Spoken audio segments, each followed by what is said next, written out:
דליפות של חומרים מסוכנים, שזה אירוע חמור, האחריות היא קודם כל על המפעל ועל המשרד להגנת הסביבה. אנחנו מגיבים, אנחנו יודעים להתמגן, לתת הנחיות לאוכלוסייה, ויודעים לסגור את הדליפה. זה מה שקרה גם באלון תבור, זה מה שקרה בעוד חפר בשבוע שעבר. חייבים לטפל.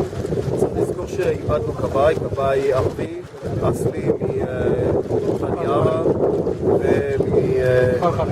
ומפרחרת, ואנחנו רואים את הדליפות הללו בכל החומרה האפשרית. את השאלה שלי גם, עכשיו אנחנו רואים שבכל המדינות בעולם שהם כבר ויתרו על החומר הזה, על החומר המסוכן הזה, עדיין זה משתמשים בו בישראל במפעלים, בהרבה מפעלים. יש לכם תוכנית לוותר על זה או המלצות שאתם עובדים עליהם?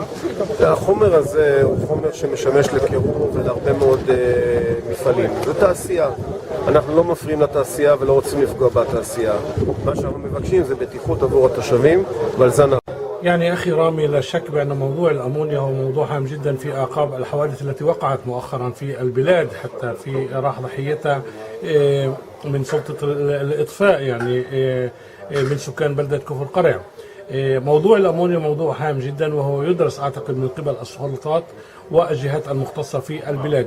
نحن نتعامل مع هذا الموضوع من منطلق أننا في حالة حدوث أو وقوع تسرب لمادة الأمونيا علينا أن نعمل من أجل إيقاف هذا التسرب ومنع تسربه، وبالتالي الوصول إلى نتيجة واحدة وهي الحفاظ على سلامة الإنسان. حاليا ما يحدث، قدمنا توصيات في الفترة الأخيرة كيف التعامل مع موضوع الأمونيا، ولكن موضوع الأمونيا وإخراجه من العمل أو من المصانع هذا يتعلق بجهات كثيرة في البلاد ومكاتب أخرى، وبالتالي قد يعني هنالك توصيات كثيرة، هنالك لجان مختصة بهذا الموضوع.